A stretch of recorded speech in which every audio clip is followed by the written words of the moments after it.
Mon nom est Joseph Crowfeather, et à 63 ans, je vivais comme un chasseur de primes redouté dans les territoires de l'Ouest. En cette froide soirée d'avril 1896, je me trouvais devant le manoir Hartford à Denver, observant les lumières qui brillaient à travers les fenêtres ornées.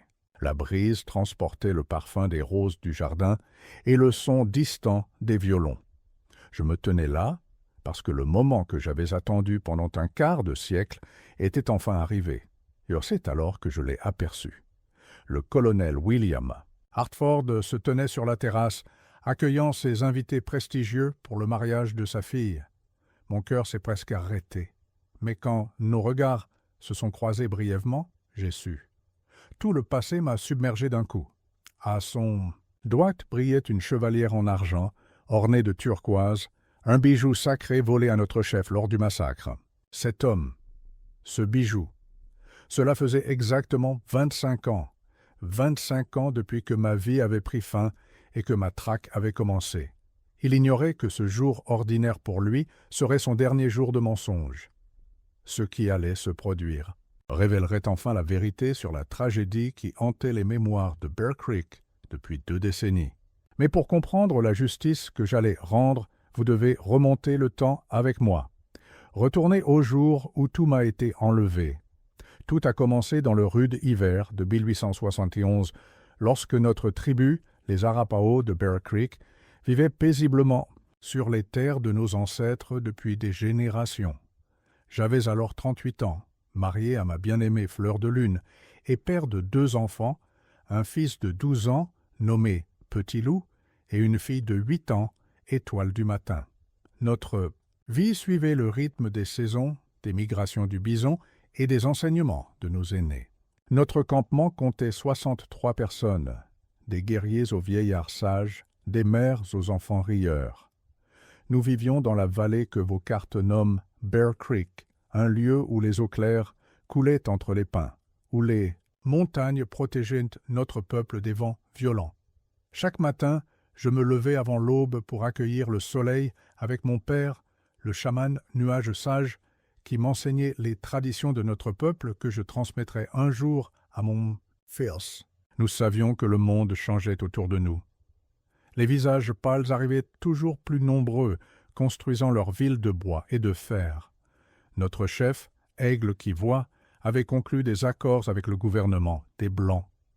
Nous, papes, avions accepté de nous établir sur une portion plus restreinte de nos terres ancestrales en échange de leur promesse de nous laisser vivre selon nos coutumes.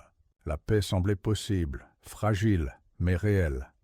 C'est alors que le colonel William Hartford est arrivé dans notre région, un homme grand aux épaules larges, aux yeux gris comme la glace et au sourire qui ne touchait jamais son regard. Moi qui représentais l'armée, disait-il. Mais je remarquais comment ses yeux évaluaient constamment nos terres, nos ressources. Il parlait de progrès, de coexistence pacifique, mais je sentais le mensonge dans chacun de ses mots. Néanmoins, notre chef était un homme sage qui croyait en la possibilité d'un avenir partagé. Quand Hartford a proposé une négociation formelle pour établir des relations commerciales, Aigle qui voit a accepté. Je me souviens des paroles de mon père ce soir-là, alors que nous nous préparions pour la rencontre du lendemain. Il m'a dit que les esprits étaient agités, que les corbeaux avaient reparlé de trahison. Mais je ne comprenais pas encore. Cette nuit-là, Fleur de Lune a tressé mes cheveux comme pour une cérémonie importante. Petit Loup m'a montré fièrement comment il avait appris à tailler une flèche selon les enseignements de son grand-père.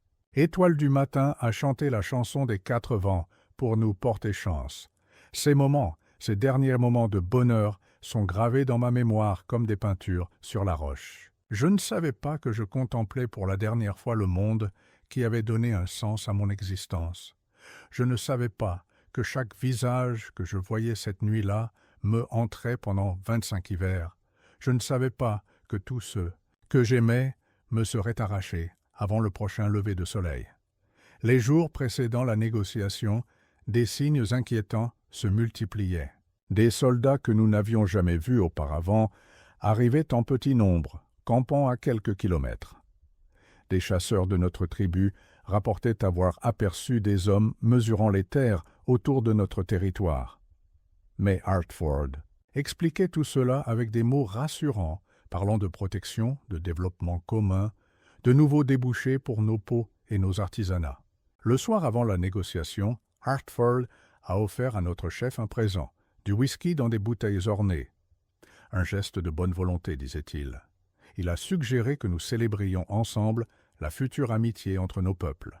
Notre chef, respectant les coutumes de diplomatie, a accepté ce cadeau empoisonné. Cette nuit-là, alors que la plupart des guerriers buvaient le whisky des Blancs, je montai la garde avec 3 autres hommes qui, comme moi, se méfiaient des étrangers. Vers minuit, j'ai quitté mon poste pour vérifier que mes enfants dormaient bien, désobéissant aux ordres de rester vigilants.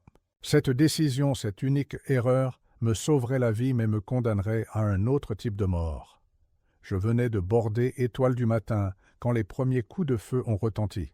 Pas des tirs isolés, mais une volée continue, méthodique. En sortant de ma tente, j'ai vu l'enfer sur terre. Des soldats entouraient notre campement, tirant sur tout ce qui bougeait. Nos guerriers, ralentis par l'alcool, tentaient en vain de protéger les femmes et les enfants. Le colonel Hartford se tenait sur une petite colline, observant le massacre qu'il avait orchestré, son visage éclairé par les flammes qui dévoraient maintenant nos tipis. Je me suis précipité vers ma famille, mais il était déjà trop tard. Fleur de Lune gisait devant notre tente, tentant de protéger nos enfants de son corps. Tous 3 immobiles dans le silence terrible qui suivait les tirs. À cet instant, quelque chose en moi est mort aussi. J'ai voulu me jeter sur les soldats, mourir avec les miens, mais une main puissante m'a retenu. C'était mon père, blessé, mais vivant. Il m'a tiré vers la rivière, murmurant que je devais survivre, que je devais porter témoignage. Alors que nous nous cachions sous la berge, nous avons vu Hartford diriger ses hommes méthodiquement, s'assurant que personne ne survivait. Puis, j'ai assisté à l'horreur ultime. Certains de nos enfants et de nos femmes n'avaient pas été tués, ils étaient ligotés, rassemblés comme du bétail. Des hommes en poncho mexicain les ont emmenés dans des chariots couverts. À l'aube, Hartford a organisé la mise en scène.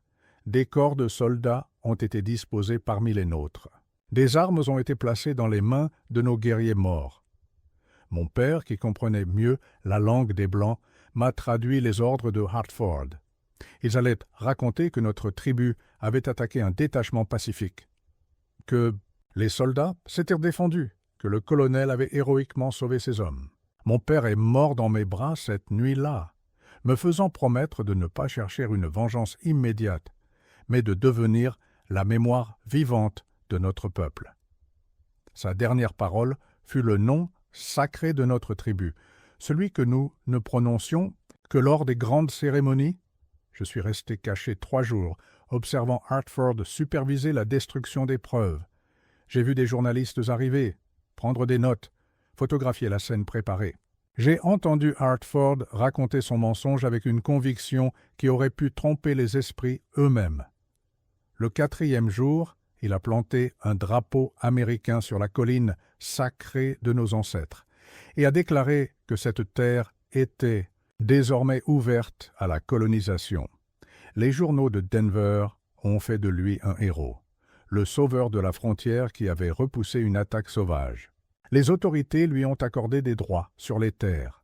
Des investisseurs sont venus, attirés par les rumeurs d'or et d'argent dans nos montagnes sacrées. En quelques mois, une ville champignon, nommée Hartfordville, s'élevait là où mes ancêtres étaient enterrés. Et moi, le dernier des Arapaho de Bear Creek, j'étais un fantôme condamné à hanter les marges du monde des Blancs, portant le poids écrasant d'une vérité que personne ne voulait entendre. Les années qui suivirent furent un désert de solitude et de silence. Je me suis éloigné des territoires connus, vivant comme une ombre dans les montagnes les plus reculées. La douleur de la perte était comme un loup qui me dévorait de l'intérieur, ne laissant que la carcasse vide de ce que j'avais été. Pendant 3 ans, je n'ai parlé à personne, communiquant seulement avec les esprits de ma famille lors des rituels que je pratiquais seul sous les étoiles indifférentes. La 4e année, j'ai compris que la solitude ne me mènerait nulle part. Pour honorer la promesse faite à mon père, je devais apprendre à naviguer dans le monde des Blancs, à comprendre leurs lois, leurs faiblesses, leurs forces. Je me suis approché d'une petite ville minière où personne ne me connaissait. J'ai proposé mes services comme trappeur et guide, utilisant les compétences précieuses que j'avais acquises depuis l'enfance. Les Blancs me voyaient comme un Indien pacifique, presque apprivoisé. Cette perception erronée me protégeait et me donnait accès à leur monde. J'ai appris leur langue jusqu'à la parler sans accent. J'ai étudié leurs journaux, leurs livres, quand je le pouvais. J'ai écouté leurs conversations, leurs préoccupations, leurs rêves et leurs peurs. Je suis devenu invisible à force d'être visible, un serviteur utile que personne ne remarquait vraiment. En 1875, j'ai tenté une première approche de la justice des Blancs. Me présentant comme Joseph Crowe, un métis éduqué, j'ai contacté un journal de Denver avec mon témoignage du massacre. Le journaliste semblait intéressé, presque convaincu. 3 jours plus tard, je l'ai retrouvé derrière le journal, battu si sévèrement qu'il ne pouvait plus écrire. Le message était clair. Hartford avait des yeux et des oreilles partout. Cette même année, j'ai appris que Hartford prospérait. Il avait investi dans les chemins de fer, les mines, le bétail. Sa réputation grandissait. Il était maintenant un homme respecté, un pilier de la communauté de Denver, envisageant même une carrière politique. Sa richesse s'était bâtie sur le sang de mon peuple, sur les ossements de mes enfants. En 1880, j'ai tenté une approche différente. J'ai cherché des soldats qui avaient participé au massacre. Beaucoup étaient morts, d'autres disparus. Mais j'en ai trouvé un homme brisé par l'alcool et les remords, qui accepta de témoigner. Nous nous sommes rendus ensemble chez un marshal fédéral réputé pour son intégrité. Le soldat a tout raconté, les ordres de Hartford, le whisky drogué, les femmes et les enfants vendus. 2 semaines plus tard, le marshal a classé l'affaire par manque de preuves. Le soldat a été retrouvé pendu dans sa cellule, un suicide, selon le rapport officiel. Je comprenais maintenant que Hartford ne contrôlait pas seulement une ville ou des entreprises. Il dirigeait un réseau invisible de corruption et de peur. Des juges, des marshals, des politiciens, tous dans sa poche. La justice des Blancs ne me serait jamais accessible. C'est lors d'une nuit de tempête en 1882 que j'ai pris ma décision. Agenouillé sur une falaise face à l'orage, j'ai pratiqué le rituel du serment de sang. J'ai ouvert ma paume avec mon couteau et laissé mon sang nourrir la terre. J'ai juré, par les noms de tous ceux que j'avais perdus, que je ne connaîtrais pas le repos avant que la vérité ne soit révélée et que Hartford ne paie pour ses crimes. Mais je savais maintenant que la vengeance ne serait pas un acte simple. Ce ne serait pas un couteau dans le noir ou une balle dans le dos. Non, Hartford devait être détruit comme il avait vécu, publiquement, devant les yeux de tous. Sa réputation, son honneur, son héritage, tout devait être anéanti. Je suis devenu chasseur de primes, un métier qui me permettait de voyager, de rencontrer des gens de tous horizons, d'accéder à des informations. Je traquais des criminels tout en rassemblant des preuves contre le plus grand criminel que j'ai jamais connu. Je suis devenu Joseph Crowfeather, redouté pour mon efficacité, respecté pour mon intégrité. Personne ne savait que chaque criminel que je capturais était un exercice, une préparation pour ma véritable cible. Pendant 14 ans, j'ai tissé ma toile avec la patience de l'araignée. J'ai localisé d'anciens soldats, recueilli des témoignages, recherché des documents. J'ai suivi la piste des enfants et des femmes vendus, retrouvant certains d'entre eux dans des ranchs mexicains, travaillant comme esclaves. J'ai cartographié le réseau de Hartford, identifié ses complices, ses points faibles, et puis, en 1896, une opportunité en or s'est présentée. La fille unique de Hartford, Eleanor, allait se marier à Denver avec le fils d'un sénateur. Tous les hommes importants de l'Ouest seraient présents. Et la haute société, les politiciens, les juges. Le moment parfait pour que la vérité éclate enfin au grand jour. Revenons maintenant à cette soirée d'avril 1896. Je me tenais devant le manoir Hartford, 25 ans plus vieux, transformé par le temps et la détermination. Mes cheveux autrefois noirs étaient maintenant striés de gris, mon visage marqué par les éléments et la solitude. Mais dans mon cœur brûlait toujours la même flamme, alimentée par la mémoire de ceux que j'avais perdus. J'avais préparé ce moment pendant des années. Dans ma chambre d'hôtel, attendait la boîte à l'épreuve rassemblée patiemment. Les ordres originaux signés par Hartford, détaillant le plan du massacre, volés dans les archives militaires par un commis corrompu. Les témoignages de 3 anciens soldats qui avaient participé au massacre et qui, face à la mort, avaient souhaité soulager leur conscience. Des photographies des lieux, avant et après le massacre, montrant les incohérences de la version officielle, et le plus damnable de tous, le journal personnel de Hartford, obtenu grâce à un domestique mécontent, où il détaillait froidement la vente des femmes et des enfants Arapaho à des trafiquants mexicains. J'avais également envoyé des copies de ces documents à 3 journalistes de différentes villes, avec instruction de les publier si je ne donnais pas de nouvelles dans les 3 jours. La vérité éclaterait, que je survive ou non à cette nuit. Je me suis avancé vers le manoir, vêtu comme un invité respectable. Mon nom, Joseph Crowther, était maintenant suffisamment connu pour que ma présence ne suscite pas de questions. J'étais devenu un visage familier dans certains cercles, un chasseur de primes qui avait capturé des criminels recherchés par plusieurs des hommes présents ce soir-là. En entrant dans la salle de bal, j'ai immédiatement repéré Hartford. Il se tenait près de sa fille, rayonnant de fierté paternelle, une fierté qu'il avait volée à tant de pères Arapaho. Mon cœur s'est serré en voyant la jeune mariée, innocente des crimes de son père. Mais je ne pouvais pas reculer maintenant. Trop de fantômes attendaient justice. J'ai attendu le moment du toast, quand tous les invités seraient rassemblés, et attentifs. Quand Hartford a levé son verre pour célébrer le bonheur de sa fille, j'ai fait un pas en avant. Le silence est tombé sur l'assemblée. Je lui ai dit que je me souvenais de tout, que j'étais l'homme qu'il avait laissé pour mort à Bear Creek. J'ai décrit le visage de ma femme quand il a donné l'ordre de tirer. J'ai parlé des enfants disparus, vendus comme du bétail. J'ai évoqué les mines d'or découvertes sur nos terres sacrées 1 mois après le massacre, comme par hasard. Son visage est devenu blanc comme la neige. Il a tenté de me faire taire, prétendant que j'étais fou, que j'inventais des histoires. Mais j'étais préparé. J'ai sorti les documents un par un, les tendant aux invités autour de moi, des copies des ordres, des témoignages, des pages du journal. J'ai vu l'horreur se peindre sur les visages, alors qu'il lisait les mots de Hartford lui-même, décrivant comment il avait planifié le massacre, comment il avait falsifié les preuves, comment il avait bâti sa fortune sur la souffrance de tout un peuple. Le sénateur, futur beau-père de sa fille, a pris les documents avec des mains tremblantes. Des journalistes présents pour couvrir le mariage prenaient frénétiquement des notes. La vérité, si longtemps enfouie, explosait, maintenant au grand jour, comme un barrage qui cède sous la pression. Hartford a tenté une dernière manœuvre désespérée. Il a ordonné à ses hommes de me saisir, m'accusant de diffamation. Mais personne n'a bougé. Le poids des preuves était trop accablant.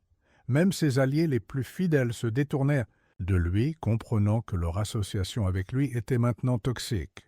C'est alors qu'il a craqué. Devant tous ses témoins, il a admis, pas par remords, mais par arrogance. Il a déclaré que le progrès exigeait des sacrifices, que les sauvages devaient céder la place à la civilisation, que ce qu'il avait fait, il le referait 100 fois pour le bien de l'Amérique. Sa confession a scellé son sort. Des murmures d'indignation parcouraient la salle. Sa propre fille s'est effondrée en larmes, comprenant soudain que sa vie entière était bâtie sur un mensonge sanglant. Le sénateur a déclaré qu'une enquête fédérale serait immédiatement ouverte. Je me tenais au centre de cette tempête, calme pour la première fois depuis 25 ans. La vérité était enfin libre. Les noms de mes proches étaient lavés de l'accusation d'avoir attaqué des soldats innocents. L'histoire serait réécrite, pas selon les mensonges des vainqueurs, mais selon la réalité brutale des événements. Hartford a tenté de fuir la salle, mais 2 marshals fédéraux présents parmi les invités l'ont intercepté.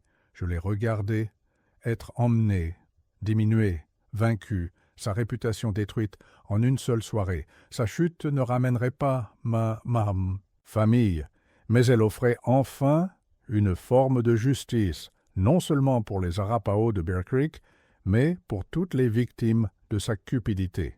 Le lendemain matin, tous les journaux de Denver titraient sur le scandale Hartford. Le héros de la frontière démasqué comme un meurtrier de masse, un trafiquant d'êtres humains, un menteur qui avait manipulé la nation entière. Des copitos topecoquins. Des preuves que j'avais rassemblées étaient publiées, suscitant une vague d'indignation qui dépassait les frontières du Colorado. Le réseau de corruption bâti par Hartford s'effondrait comme un château de cartes. Des juges démissionnaient, des politiciens niaient toute connaissance des crimes, des hommes d'affaires se débarrassaient précipitamment de leurs actions dans les entreprises de Hartford. Une commission d'enquête fédérale fut immédiatement formée, promettant de faire toute la lumière sur cette affaire qui ébranlait la confiance du public dans les institutions. Je me suis rendu sur la tombe improvisée où j'avais enterré mon père 25 ans plus tôt. L'endroit était maintenant un parc municipal aux abords de Hartfordville. Je m'y suis assis en silence, me demandant ce que je ressentais. La satisfaction était là, certes, mais pas la paix que j'avais espérée. La vengeance avait consommé un quart de siècle de ma vie. Que me restait-il maintenant que cette flamme s'était éteinte? 3 jours après la révélation, j'ai reçu une visite inattendue dans ma chambre d'hôtel. Eleanor Hartford, la fille du colonel, se tenait devant ma porte. Son visage portait les traces de nuits sans sommeil et de larmes incessantes. Elle ne venait pas pour m'accuser ou me maudire, comme je l'aurais cru. Elle venait pour comprendre. Elle m'a dit qu'elle avait toujours senti que quelque chose n'allait pas chez son père, une ombre qu'elle ne pouvait nommer. Elle m'a demandé de lui raconter comment était ma tribu, comment vivaient les gens que son père avait détruits. Pour la première fois depuis le massacre, j'ai parlé librement de mon peuple, de nos traditions, de nos croyances. Je lui ai parlé de Fleur de Lune, de son rire qui ressemblait au tintement des clochettes de cérémonie. Je lui ai décrit comment Petit Loup rêvait de devenir un conteur pour préserver les histoires de nos ancêtres. Je lui ai raconté comment Étoile du matin pouvait nommer chaque plante médicinale de la vallée malgré son jeune âge. Eleanor a pleuré en écoutant ces histoires, comprenant pleinement l'ampleur de la tragédie. Avant de partir, elle m'a dit qu'elle utiliserait sa part de l'héritage pour créer une fondation dédiée à la préservation de la culture Arapaho et à l'éducation sur les injustices commises contre les peuples autochtones. Ce ne serait pas une réparation, nous le savions tous deux, mais peut-être un début de guérison. La semaine suivante, Hartford fut formellement inculpé de multiples crimes, mais il ne ferait jamais face à un tribunal. On le retrouva mort dans sa cellule, s'étant ouvert les veines avec un morceau de verre brisé. Sa dernière action fut d'écrire sur le mur de sa cellule avec son propre sang. Un seul mot, pas une excuse, pas un remords, simplement. Progrès. La ville de Hartfordville fut rapidement rebaptisée Bear Creek, en hommage à la tribu massacrée. Un mémorial fut érigé sur le site du massacre, listant les noms de toutes les victimes que j'avais pu me rappeler. Des recherches furent entreprises pour retrouver les femmes et les enfants vendus en esclavage, bien que 25 ans plus tard, les chances de succès fussent minces. Quant à moi, je me retrouvais étrangement vide. La mission qui avait défini mon existence était accomplie. La vérité était connue. La justice imparfaite mais réelle avait été rendue. Mais je demeurais seul, le dernier porteur d'un héritage presque éteint, un homme entre 2 mondes qui n'appartenait pleinement à aucun. Aujourd'hui, 10 ans après ces événements, je vis dans une petite cabane près de l'ancien territoire de ma tribu. Je suis devenu un gardien de mémoire, racontant notre histoire aux jeunes générations qui viennent de me visiter. Des Arapaho, d'autres bandes, des étudiants, des historiens, tous viennent entendre le récit du massacre de Bear Creek et de la vérité longtemps cachée. La vengeance m'a-t-elle apporté la paix? Non. mais elle a restauré une forme d'équilibre dans le monde. Les mensonges ont été corrigés. Les morts peuvent reposer avec dignité, leur nom lavé de toute accusation injuste. L'histoire se souviendra de ce qui s'est réellement passé en ce froid matin de 1871. Je vis maintenant avec les fantômes, mais ils ne sont plus des accusateurs silencieux. Ce sont des compagnons, des gardiens de la mémoire comme moi. Parfois, quand le vent souffle à travers les pins, je crois entendre le rire de mes enfants, le chant doux de Fleur de Lune, les enseignements murmurés de mon père. Je suis Joseph. Crowfeather, le dernier des Arapaho de Bear Creek, j'ai porté le fardeau de la vérité pendant 25 hivers avant de pouvoir le déposer. Et maintenant, comme l'aigle qui plane au-dessus de la vallée, je surveille pour que de telles injustices ne soient plus jamais commises dans l'ombre, pour que les voix des disparus ne soient jamais réduites au silence. Car une vérité enterrée n'est pas morte.